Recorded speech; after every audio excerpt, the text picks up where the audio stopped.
Michael a envoyé un peu déjà le sujet de cet après-midi. Es-tu dans la lignée qui a la domination? Et je pense que c'est important de parler de ce sujet, qui n'est pas facile, donc je demanderai toute votre indulgence. Je vais essayer d'expliquer clairement, mais disons que, bon, j'ai besoin que vous soyez indulgents avec moi. Je vous invite d'abord dans Matthieu chapitre 16, à partir du verset 17. Jésus, reprenant la parole, lui dit, tu es heureux, Simon, fils de Jonas, car ce ne sont pas la chair et le sang qui t'ont révélé cela, mais c'est mon Père qui est dans les cieux. Et moi, je te dis que tu es Pierre, et que sur cette pierre, je bâtirai mon église, et que les portes du séjour des morts prévaudront point contre elle. Je te donnerai les clés du royaume des cieux. Ce que tu liras sur la terre sera lié dans les cieux, et ce que tu délieras sur la terre sera délié dans les cieux.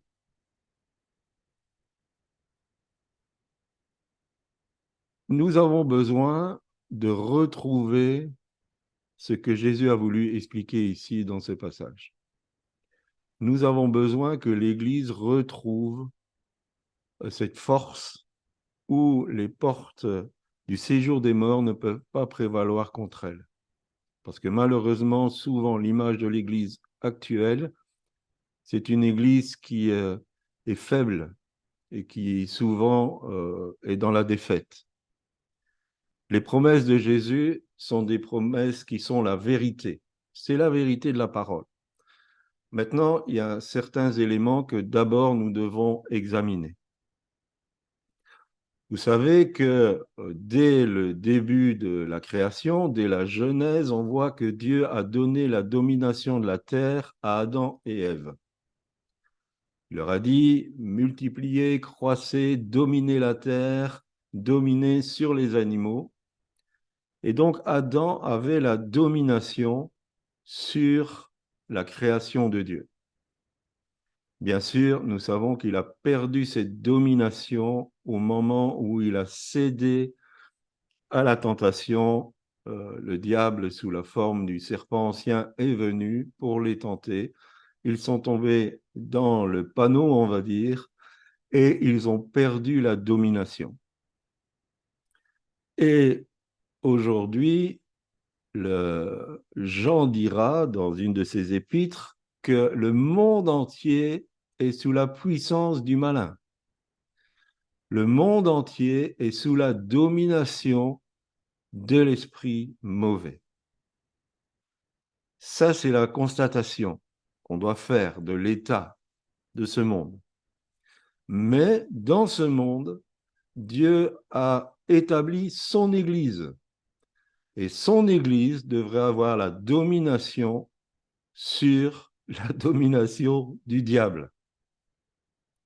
Un peu comme Noé qui avait la domination et qui, avec l'arche, flottait au-dessus de la mer. Et la mer, on sait que ça représente les peuples.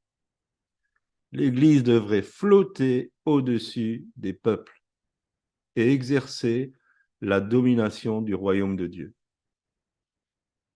Mais il faut faire deux constatations dans ce que Jésus dit.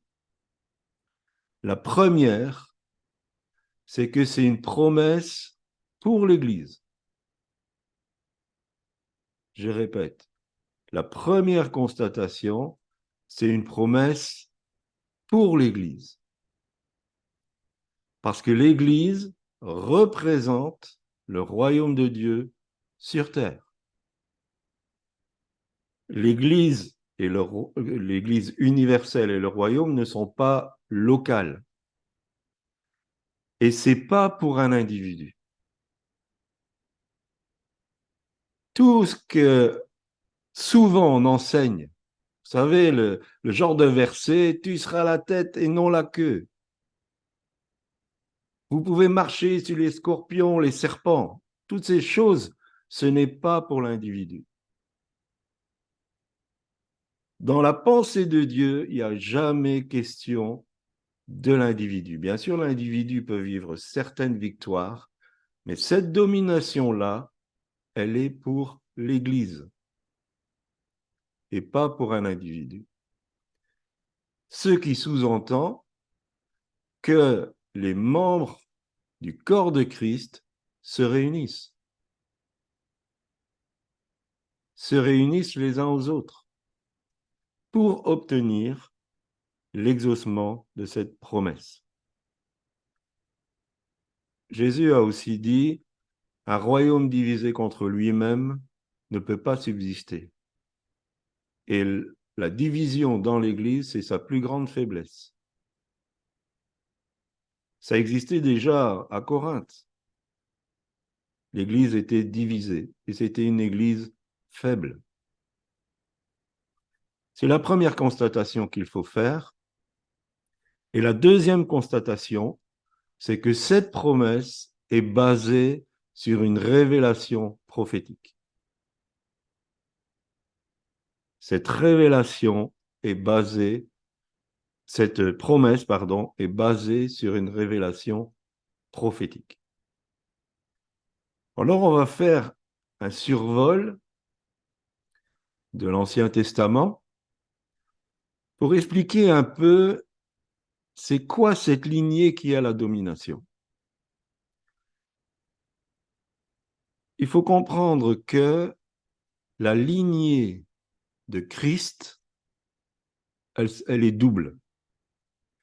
Il y a la lignée dans son humanité, c'est quelque chose qu'on retrouve facilement dans Matthieu chapitre 1er et dans Luc chapitre 3, où on explique, et Matthieu et Luc voulaient démontrer que Christ, Jésus, le Christ, correspondait aux prophéties. La lignée de Jésus a deux formes. Il y a la lignée de son humanité, ce qu'on retrouve, donc Matthieu et Luc voulaient démontrer que le Messie, Jésus-Christ notamment, correspondait bien à ce qui avait été enseigné, mais il y a aussi la lignée spirituelle. Et la lignée spirituelle, quelquefois, elle chevauchait la lignée humaine de l'humanité de Christ, mais quelquefois, elle en était dissociée. Et nous allons faire un peu un très court survol de l'Ancien Testament. La lignée spirituelle ne passe pas par le droit d'aînesse. Et bien souvent, c'est tout à fait le contraire. La lignée spirituelle ne passe pas par le droit d'aînesse. Isaac, qui est dans les deux lignées, n'était pas le premier-né. C'était Ismaël le premier-né. Mais c'est Isaac qui était le fils de la promesse. Pour Jacob, c'était encore plus évident, même si lui aussi est dans les deux lignées, mais il était le cadet, même si il s'est passé quelques minutes entre Ésaü et lui, mais déjà il était le choix de Dieu. Avant leur naissance, la parole de Dieu nous dit qu'il avait aimé Jacob et il avait haï Ésaü. Et là, on va arriver à la séparation. Parce que celui qui a eu la domination, ce n'est pas Ruben, ce n'est même pas Judas, même si Jésus, dans son humanité, est de la tribu de Judas. Celui qui a eu la domination sur ses frères, je vous écoute.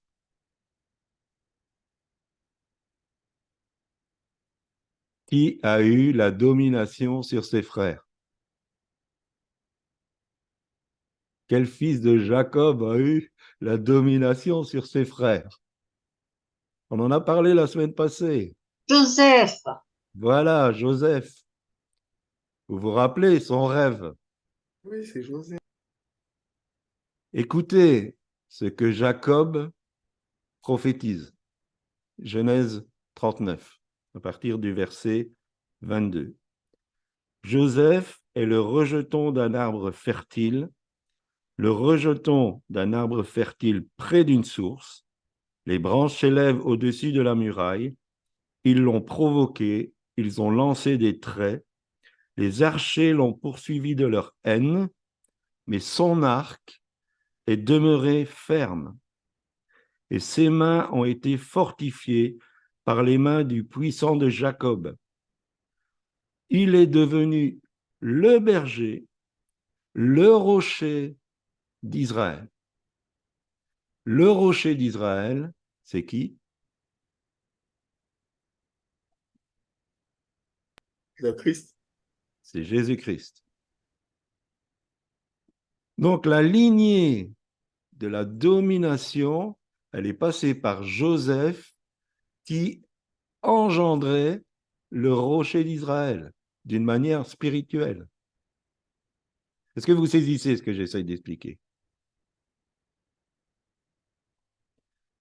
Et le verset 26, qu'elle soit sur la tête de Joseph, sur le sommet de la tête du prince de ses frères.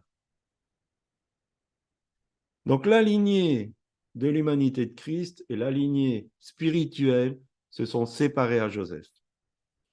Joseph avait le prophétique. Joseph était dépositaire du prophétique.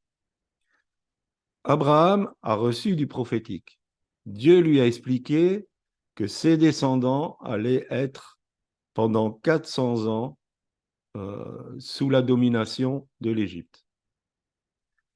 Joseph, avant sa mort, va donner des ordres au sujet de ses eaux.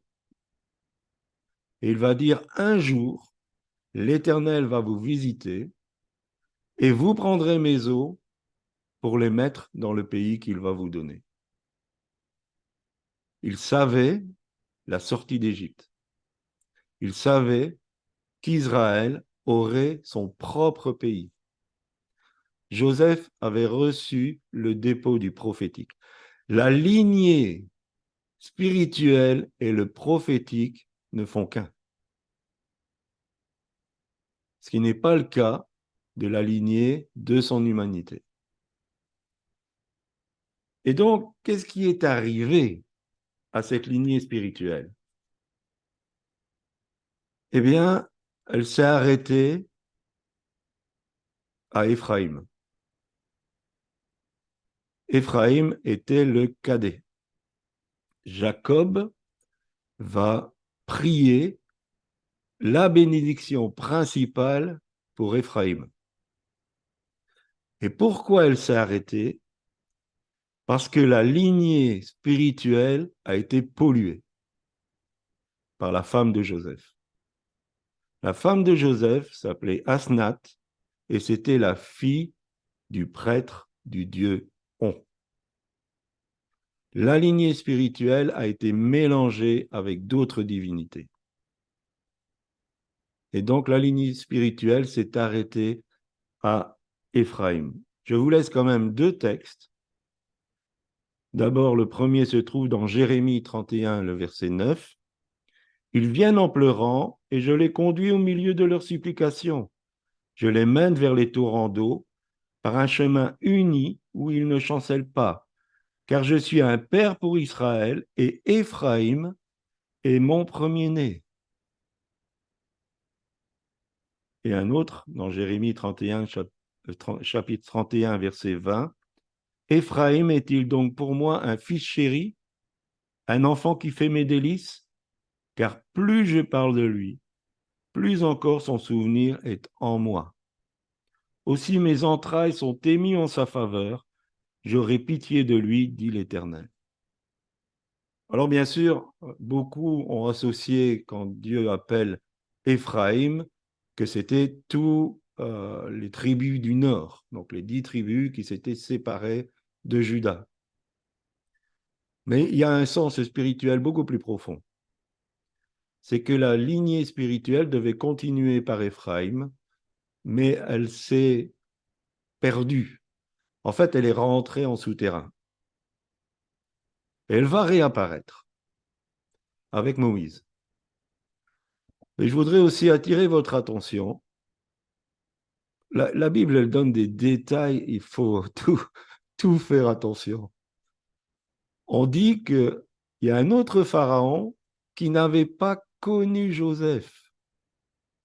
Et la domination pharaonique a commencé quand le représentant de la lignée spirituelle n'était plus. Et on va expliquer ça plus en avant après. En fait, soit c'est la domination, et on va l'appeler la domination pharaonique, soit c'est la domination de la lignée spirituelle. Et depuis la nuit des temps, il y a une confrontation permanente entre ces deux dominations.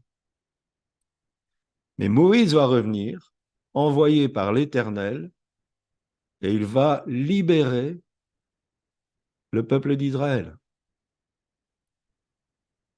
Il va donner la domination de la part de Dieu au peuple d'Israël.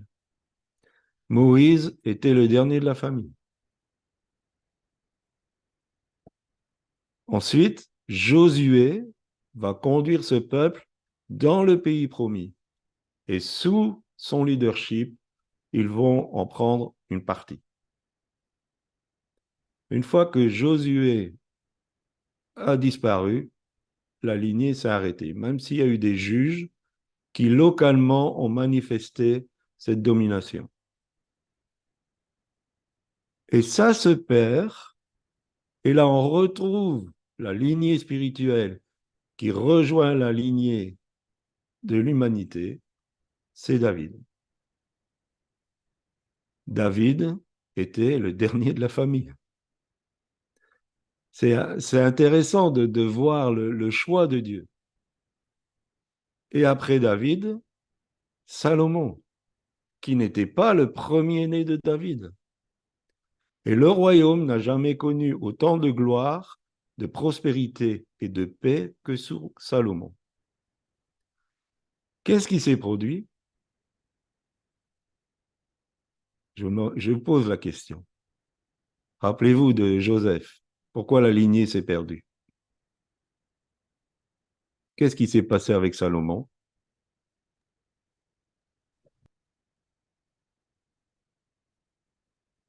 Pas de réaction. Salomon, il a eu plusieurs femmes et donc il s'est éloigné de Dieu pour, si je ne me trompe pas, pour suivre le désir des femmes. Je ne sais pas. Oui, il a eu Des dieux 1000 femmes. étrangers. Il a eu 1000 femmes en tout, et il a fait des hauts lieux pour les dieux de ces femmes. Mm. La lignée spirituelle a nouveau été polluée par d'autres divinités. Et elle s'est perdue. Et le royaume a éclaté en deux parties, sous Roboam et puis sous Jéroboam. Et bien sûr, après, il y a Jésus, qui est le premier-né par excellence. Et il fallait qu'il soit le premier-né en tout. C'est-à-dire qu'il devait être le premier-né de la lignée spirituelle. Et il a communiqué cette domination de la lignée spirituelle à l'Église. Et on va aller plus loin après par rapport à ça. Est-ce que vous avez des questions? Comme poser la question, en fait, vu la situation de Joseph et ce qui s'est arrivé à Joseph et à Salomon, est-ce que la même chose se produit quand quelqu'un qui est croyante, il va s'épouser ou se marier avec quelqu'un qu'il n'est pas? Alors peut-être que c'est pas aussi prononcé, mais la parole de Dieu nous encourage quand même à pas faire des attelages disparates, parce qu'il n'y a pas de communion entre Christ et Bélial. Donc, de toute façon, quelqu'un qui est croyant, qui se marie avec un non-croyant, aura des difficultés. Parce que ou il va se refroidir, ou l'autre se convertit. C'est déjà arrivé. Mais sinon, il y a des difficultés. Parce que si Dieu n'est pas au centre du foyer, il y a des difficultés. Mais quelquefois aussi, il y a vraiment un feu étranger qui est amené. Et donc, bien sûr, tout ce qui est de la promesse de la victoire est perdu. J'espère avoir répondu à la question. D'autres choses?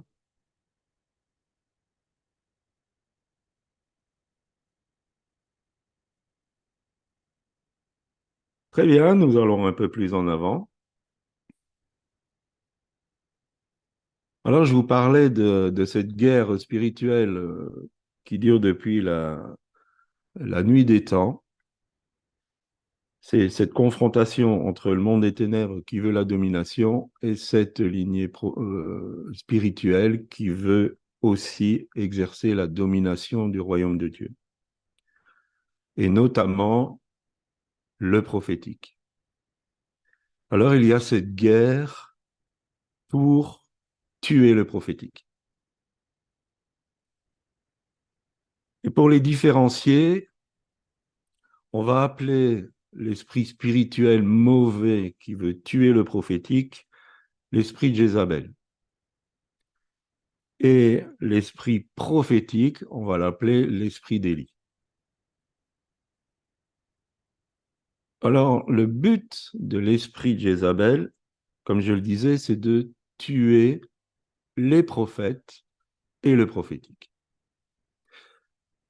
Parce que cet esprit, bien sûr, qui est diabolique, sait très bien que si le prophétique est tué, la domination du monde des ténèbres est assurée.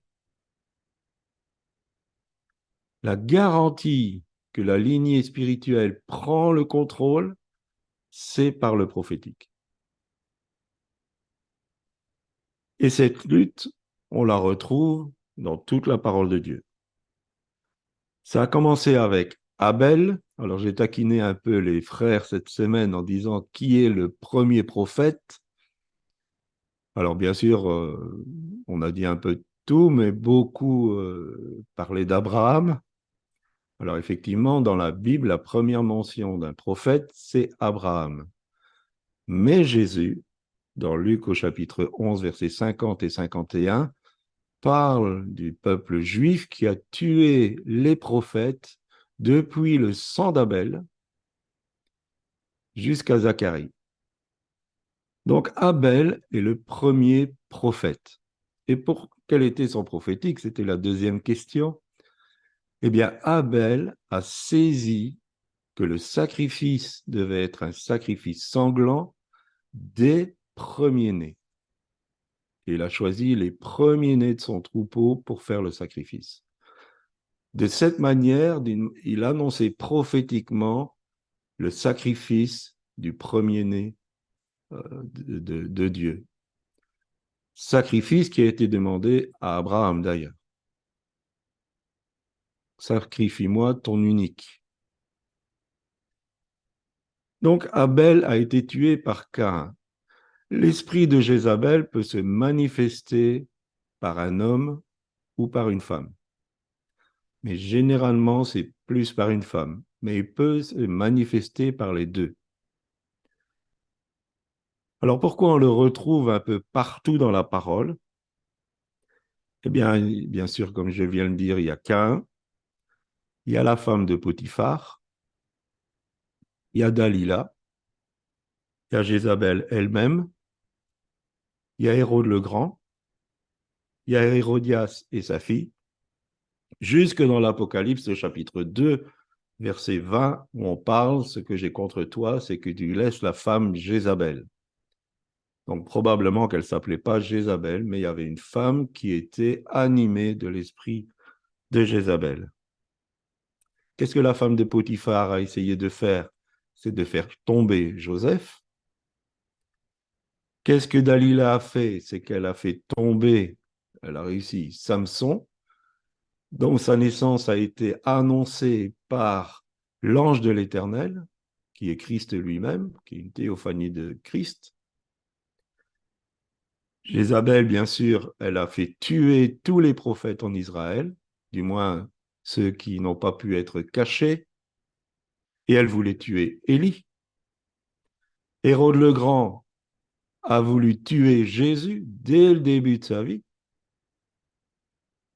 Comment un roi pouvait être menacé, c'est un serviteur de Dieu qui disait cela, comment un roi pouvait être menacé par un bébé. Mais l'esprit de Jézabel s'est manifesté au travers de lui, au travers d'Hérodias, la femme qu'Hérode avait épousée, et sa fille qui a dansé tellement sensuellement, je vais dire, que le roi était dans tous ses états, et ils ont obtenu la tête de Jean-Baptiste. Il était prêt à donner la moitié de son royaume, mais il voulait une tête de prophète. C'est pas bizarre, ça? Et bien sûr, ça s'est toujours manifesté. L'esprit de Jézabel veut tuer le prophétique. Alors, comment elle s'y prend? Eh bien, sa stratégie, c'est de séduire le leadership spirituel, la lignée spirituelle, dans le but de tuer le prophétique et les prophètes. Et dans l'histoire de l'Église, est-ce que ce n'est pas ce qui s'est produit? Est-ce que le prophétique n'a-t-il pas été chassé des églises? Est-ce que la voix prophétique n'a-t-elle pas été tue? Qui l'a fait? Le leadership.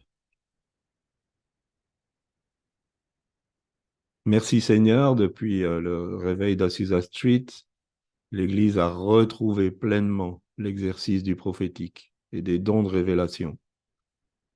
Mais il est combattu, terriblement combattu. Il faut savoir que c'est une guerre sans merci. Il n'y a pas de pitié.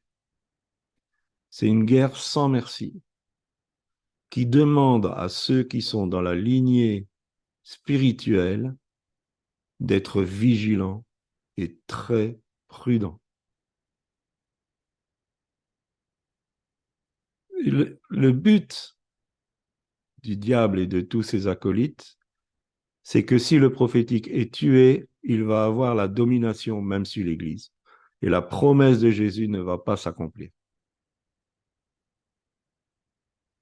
Le prophétique voit les choses de loin. Elle sent les choses cachées. Elle voit les ruses du diable. Paul disait, nous n'ignorons pas ses desseins. On n'ignore pas ce que le diable veut faire. Si nous sommes dans la lignée spirituelle prophétique, nous n'ignorons pas ce que le diable veut faire. Et on peut le voir venir de loin. Alors, il y a l'esprit d'Élie. Et l'esprit d'Élie, au travers du prophétique, c'est de ramener le peuple de Dieu à Dieu. L'esprit d'Élie est toujours accompagné d'un souffle de repentance. Toujours. Et il s'est manifesté dans des réveils. Il y a toujours le souffle de repentance, un retour, et bien souvent un repositionnement radical des enfants de Dieu. Je dis bien un repositionnement radical. Ils étaient tièdes et ils doivent se repositionner, de devenir froid ou de devenir chaud. L'esprit d'Élie tranche, il fait un tri. Si on parle du prophète Élie, quand il était au mont Carmel, il a dit arrêtez de clocher. Arrêtez de clocher des deux côtés. Si Baal est Dieu, allez après Baal. Si vous voulez devenir froid, devenez froid. Si l'Éternel est Dieu, allez après Dieu. Il faut arrêter les mélanges. Il faut se repositionner d'une manière radicale. Et pourquoi? Parce que l'esprit d'Élie va faire surgir le petit reste. l'esprit d'Élie va faire surgir le petit reste. Et quand Élie, découragé, a rencontré l'Éternel, il a dit, je suis tout seul. L'Éternel a dit, non, j'en ai 7000. Et ces 7000 quoi n'ont pas fléchi le genou devant Baal. Dieu a toujours un petit reste. Toujours, toujours, toujours. Dieu ne perdra jamais tout. Dieu a toujours un petit reste. Et ce petit reste peut récupérer la domination. Et l'esprit d'Élie est là pour ramener ce petit reste. Pour que ce petit reste va au leadership spirituel. Et que ce leadership spirituel manifeste les 3 vertus fondamentales de la lignée spirituelle. Est-ce que vous savez quelles sont ces 3 vertus fondamentales? Allez, lâchez-vous. Quelles sont ces 3 vertus fondamentales? La foi, l'espérance et la charité. Alors, il y a la charité, l'amour, L'humilité, l'humilité, bravo Christiane,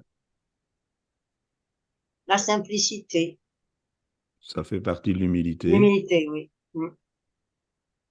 La, la vérité. la vérité. Il m'a dit, les enfants courent. Ces 3 vertus-là sont ce que manifeste le leadership spirituel. Et pour ceux qui ont fait la formation, c'est 3 terrains où le diable ne peut pas se tenir. Le diable n'aime personne. Le diable est orgueilleux. Et le diable est le père du mensonge. Et la lignée spirituelle qui a le prophétique, son leadership, ce sera, je manifeste l'amour, je reste dans l'humilité et je marche dans la vérité. C'est pour ça qu'il faut ce repositionnement radical contre ces 3 formes qui font perdre la notion de la lignée spirituelle. Et derrière la chute de Salomon, il y avait le fait d'être arrivé à un stade de sagesse reconnu par le monde entier et qui ont fait rentrer l'orgueil chez lui. Et cet orgueil s'est manifesté par l'apanage d'avoir. Quand on avait 1000 femmes, c'était on est riche, on est très très riche. C'était sur le dos du peuple, hein, parce que dès que Roboam a pris la royauté, ils ont dit ton père, au niveau des taxes, c'était assez lourd, quoi. Et donc, le prophétique de l'esprit d'Élie va préparer ce petit reste pour être celui qui va avoir les victoires éclatantes et reprendre la domination.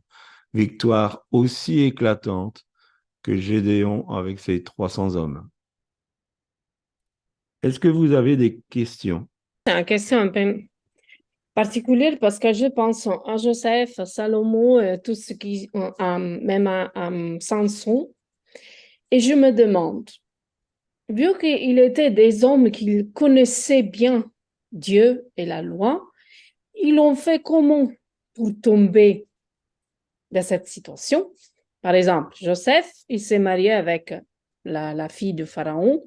Il a dit oui, même s'il savait que, ou peut-être il ne savait pas, je ne sais pas. Salomon, on peut croire qu'il est tombé dans le désir d'avoir plusieurs femmes parce qu'en lui, il est monté le désir humain, sexuel, je ne sais pas.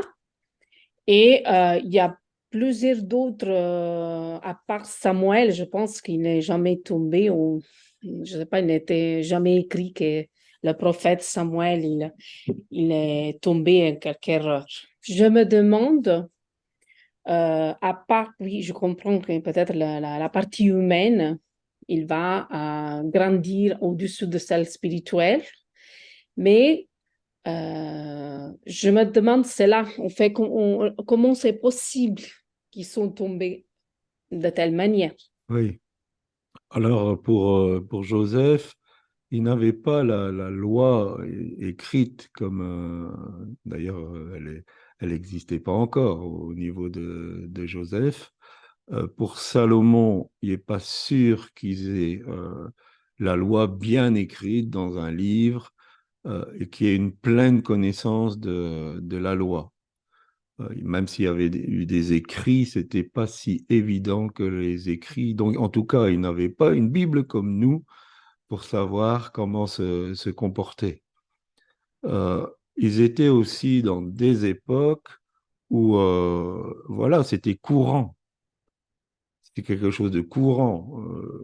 Joseph, son mariage était plus, à mon avis, politisé que de l'amour.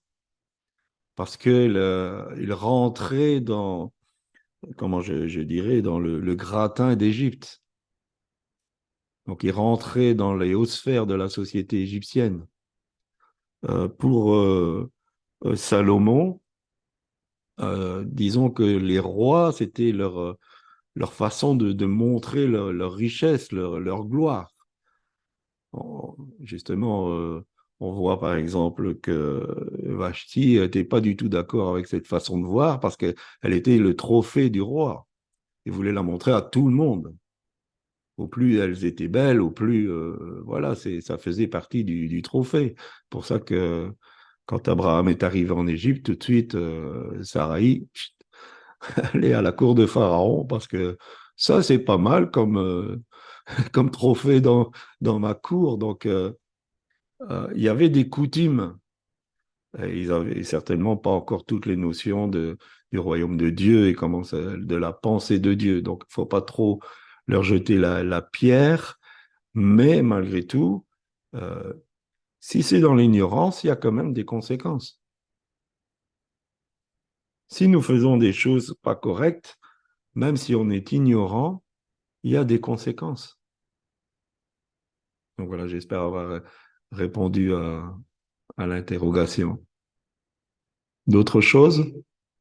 Oui, en fait, je voulais intervenir parce qu'en fait, ça me rappelle aussi que Salomon s'est aussi marié avec une Égyptienne et avec une fille de Pharaon. Ça nous est dit, je crois que c'est dans Un roi, je crois. Et effectivement, c'est dans Un roi 3 verset 1, le roi Salomon épousa une fille de Pharaon, roi d'Égypte. Et Ouais. on nous dit qu'en fait, il l'a fait juste avant que le temple du Seigneur et les murailles qui l'entourent, euh, enfin, juste avant d'avoir fini de bâtir son propre palais. Mhm. En fait, on voit encore en fait cette lutte entre l'esprit prophétique et l'esprit de Pharaon, en fait. Ouais. On le retrouve encore ici. Oui, oui, tout à fait. Merci, Olivier, pour cette précision. D'autres questions, réactions? Je voulais un peu savoir beaucoup plus du fait que le prophétique est allé beaucoup plus avec je dirais, les petits que chez les aînés, selon la lignée, depuis Abel jusqu'à Joseph, jusqu'à David plutôt. Euh, quelle est cette révélation qui était en ça? Pourquoi Dieu a pu faire beaucoup plus pencher cette lignée dans le petit que chez les aînés? Merci beaucoup. Alors, si j'ai bien compris pourquoi Dieu préfère cette lignée-là plutôt que la lignée euh, de l'humanité de Christ, euh, je pense que le fait de mettre l'aîné à l'honneur, c'est une coutume humaine. Et Dieu ne fonctionne jamais avec les coutumes humaines. Et comme il se met toujours du côté du rejeté, Je pense que c'était sa façon de dire, vous rejetez un tel, ok, il est bon pour moi. Et je pense que Dieu a cette notion de la justice tellement forte qu'il ne peut pas supporter qu'on éjecte, qu'on rejette quelqu'un simplement parce qu'il n'a pas eu la chance de naître premier. Et c'est une façon de Dieu de dire, vous, vous avez vos traditions, moi, j'ai ma façon de penser. Donc, je pense que ça vient de là. Et en tout cas, il y a c'est surprenant, cette coïncidence du choix de Dieu, de passer toujours par celui qui, normalement, n'aurait pas eu la domination. D'autres questions?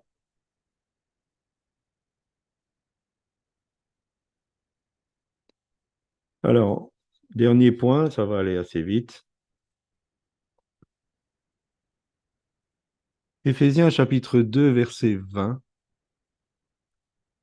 Vous avez été édifiés sur le fondement des apôtres et des prophètes, Jésus-Christ lui-même étant la pierre angulaire.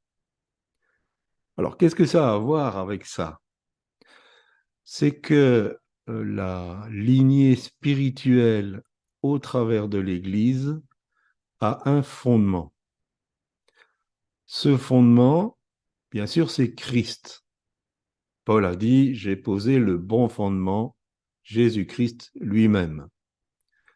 Mais ici, une notion supplémentaire vient, c'est que ce fondement est composé de la pierre angulaire, qui est Christ, mais aussi de la doctrine apostolique et du prophétique. Et donc la lignée spirituelle est communiquée à l'Église et à chacun de ses membres quand elle est établie sur Christ, pierre angulaire, la doctrine apostolique et le prophétique. Et quand ces choses sont réunies, cette Église devient l'Église qui a la domination. Si vous prenez l'Église dans ses premières heures, rien ne lui résistait. Rien ne lui résistait. Une manifestation de puissance extraordinaire, des conversions par milliers, une effusion de l'esprit sans mesure. Ça, c'est l'Église qui a la domination. C'est l'Église qui vit ce que Jésus a donné comme promesse. C'est l'Église qui peut marcher sur les scorpions, les serpents, en tant qu'Église. C'est l'Église qui bouleverse une ville d'Éphèse qui était une ville occulte, un centre occulte très, très important du 1er siècle. Et cette ville est complètement chamboulée, transformée par la puissance de cette Église qui a la domination. Et ça a été dans tout l'Empire romain. Fin du 1er siècle, tout l'Empire romain, qui était quand même énorme, avait été évangélisé. Et c'est cette Église-là que Christ va venir chercher. C'est cette Église-là qui sera sans tache ni ride. Alors, qu'est-ce qu'il faut faire? Eh bien, il faut garder nos lampes allumées, comme dans la parabole des 10 vierges. Il faut garder une relation intime avec le Saint-Esprit. C'est indispensable. Il faut garder une relation intime avec le Saint-Esprit.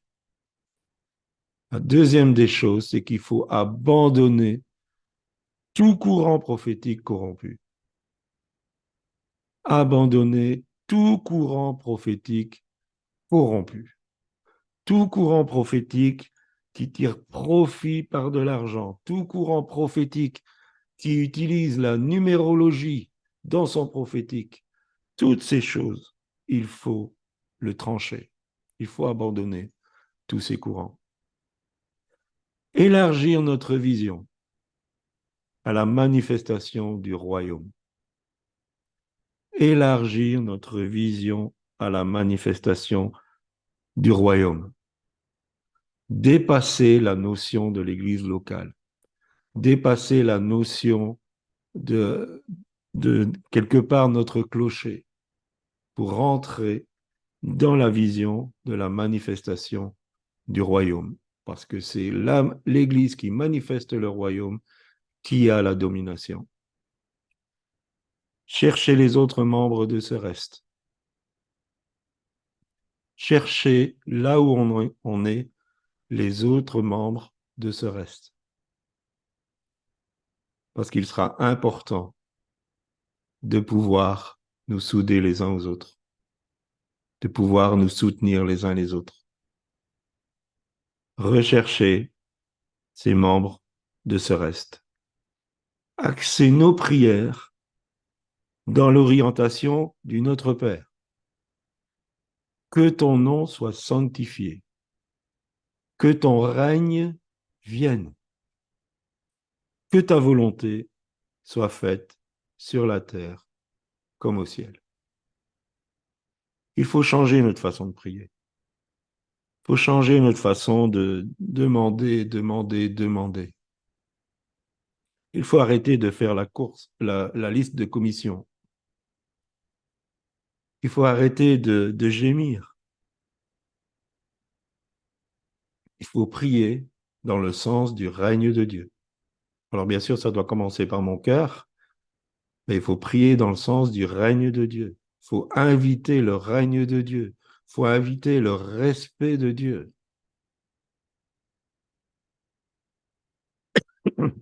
Pardon. Notre façon de prier doit changer. Elle doit devenir scripturaire et prophétique. Et c'est ce que nous essayons de vivre dans les coffee time, petit déjeuner. C'est de prier d'une manière biblique, scripturaire, et aussi par l'inspiration, par la révélation du Saint-Esprit. Nous prions non plus dans notre façon humaine de voir les choses. Nous prions d'après ce que la parole nous communique et la révélation que le Saint-Esprit donne à travers la parole. Et ça nous donne de prier d'une certaine manière. Lire la parole dans la dimension prophétique de la révélation. La parole ne peut pas se lire avec notre intelligence. En tout cas, la parole ne peut plus se lire avec l'intelligence. La parole doit se lire avec la révélation du Saint-Esprit. Ce qui veut dire qu'il faut prendre le temps. Il faut prendre le temps de prendre la parole, de nous isoler et de dire, Seigneur, aujourd'hui, je vais lire ta parole. Dis-moi ce que tu as voulu dire. Et dis-moi ce que tu veux me dire. Et si nous entrons dans cette dimension prophétique de la parole écrite, nous allons vivre dans la dimension de la domination. Et rien ne pourra vous nuire. C'est la promesse de Jésus. Rien ne pourra vous nuire. Nous avons besoin de rentrer dans cette dimension.